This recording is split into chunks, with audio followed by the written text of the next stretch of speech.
How much do you truly understand about modern warfare?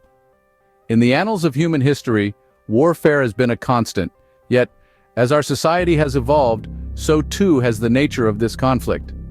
Once upon a time, battles were fought with swords and shields on open fields and atop towering fortresses. The industrial age brought with it new tools of destruction, introducing cannons, rifles, tanks, and eventually nuclear weapons.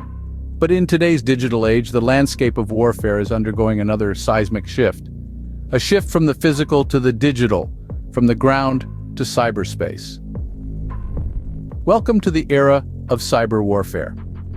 Cyber warfare is a term that has been bandied about in recent years, but its implications are often misunderstood or underestimated. It's not about hackers stealing credit card information or defacing websites.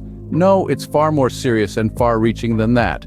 Cyber warfare represents a new frontier in international conflict, where nation-states can wage war without ever firing a single bullet. Think of it as a chess game, where the players are hidden behind screens, and the battlefield is a sprawling network of computers, servers, and digital infrastructure. The weapons are not guns or bombs, but malicious codes, viruses, and Trojans. The soldiers are not clad in armor, but in anonymity. Their skill lies not in their physical prowess, but in their ability to navigate the digital landscape, to exploit vulnerabilities, and to strike at the heart of their adversaries without ever being seen or heard. In this invisible battlefield, the stakes are high. Power grids could be shut down, financial systems could be crippled, military secrets could be exposed. The potential for damage is immense, and the repercussions could be catastrophic. Indeed, as we stand on the precipice of this new era, it's crucial to understand that warfare is no longer solely about bullets and bombs. It has entered the domain of bytes and bits. The battlefield is no longer confined to land, sea, or air. It's everywhere and nowhere, hiding in plain sight within the vast interconnected web of our digital world. Warfare is no longer solely about bullets and bombs. It has entered the domain of bytes and bits.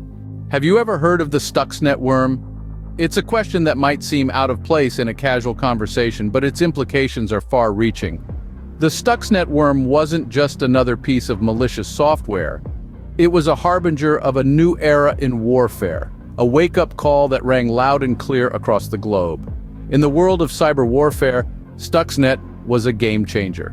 Hatched in the shadows, it emerged in 2010 with a very specific target: Iran's nuclear program.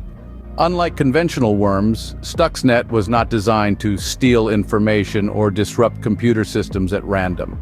Instead, it was precision-engineered to sabotage Iran's uranium enrichment facilities by causing their centrifuges to spin out of control, all while showing normal operating conditions to the human operators. The brilliance of Stuxnet lay in its subtlety and specificity. It was a surgical strike in the digital realm, a worm that could infiltrate, deceive, and destroy. And it did so without a single gunshot being fired, or a single soldier setting foot on enemy soil. But the impact of Stuxnet went beyond its initial target. The attack sent shockwaves through the international community, marking a turning point in the way nations perceived cyber threats. It was no longer a matter of protecting against data theft or minor disruptions. The stakes had been raised. The battlefield had expanded into the digital realm, where a few lines of code could potentially cripple a nation. Stuxnet was not just a wake-up call, but a clarion call to arms. It brought about a shift in perspective, a realization that cyber warfare could no longer be relegated to the realms of science fiction. It was here, it was real, and it was a force to be reckoned with. In the wake of Stuxnet, nations around the world ramped up their cyber defense capabilities. Cyber warfare units became a crucial part of military infrastructure as countries braced themselves for the invisible battles that lay ahead. Stuxnet was a game-changer. It demonstrated how a few lines of code could potentially cripple a nation. Just as the advent of nuclear weapons had once redefined warfare, so too did Stuxnet herald a new age in the annals of conflict. It was a stark reminder that in the digital age, the battlefield is everywhere and nowhere all at once. Do you remember the controversy surrounding the 2016 US presidential election? It's hard to forget. The election was marked by allegations of Russian interference, a prime example of how cyber warfare can influence public opinion and disrupt democratic processes. The story unfolds like a gripping spy novel. Russian hackers, believed to be linked to the Russian government, allegedly infiltrated the Democratic National Committee's servers. They accessed a trove of emails and documents which were later released to the public via WikiLeaks. This disclosure had a significant impact on the public's perception of the Democratic candidate, Hillary Clinton. But how did they do it? It's believed the hackers used a method called spear phishing. This involves sending an email that appears to be from a trusted source, but contains a malicious link. Once clicked, this link allows the hacker to gain control of the victim system. It's a method that requires a high level of sophistication and planning, showing that cyber warfare is not just about brute force, but also about cunning and deception. In addition to hacking and leaking sensitive information, there were also allegations of Russian troll farms spreading misinformation on social media platforms. These operations purportedly aimed to sow discord among American voters, exacerbating existing political divides and creating new ones. Yet what makes this form of warfare particularly dangerous is its invisibility. The attackers are hidden behind screens, thousands of miles away, making it difficult to hold them accountable. It's a new kind of battlefield where the weapons are code and misinformation and the soldiers are hackers and trolls. The impact of these alleged actions on the election's outcome is still debated. However, one thing is clear. The 2016 U.S. presidential election highlighted the potential of cyber warfare to influence minds and manipulate outcomes. This was a stark reminder that cyber warfare isn't just about causing physical damage. It can also be about influencing minds and manipulating outcomes. Did you know that Iran and the U.S. are currently engaged in a cyber conflict? A silent war is being waged far from the battlefield's dust and noise, deep within the digital realm. This conflict, invisible to the naked eye, is a high-stakes game where national security and global stability hang in the balance. The ongoing cyber conflict between Iran and the U.S. is not a recent phenomenon. It's a high-tech chess match that has been unfolding for years. Both nations have been flexing their cyber muscles, showcasing their prowess in this new-age warfare. On one side, we have the United States, a global superpower with a well-established cyber warfare capability. On the other, we have Iran, a nation that has made significant strides in advancing its own cyber warfare capabilities. In this silent war, cyber attacks are the weapons of choice. These attacks serve as both retaliation and escalation, a tit-for-tat response to perceived slights or outright aggression. From crippling infrastructure to stealing sensitive information, these cyber attacks are as varied as they are destructive. But what does this mean for global security? Well, the implications are profound. As our world becomes increasingly interconnected, the potential for widespread disruption increases. A successful cyber attack on a nation's critical infrastructure could result in catastrophic consequences, not just for the targeted nation, but for the entire global community. Moreover, the nature of these cyber conflicts makes them incredibly difficult to manage and control. There are no physical boundaries in cyberspace, and attributing a cyber attack to a specific nation can be challenging.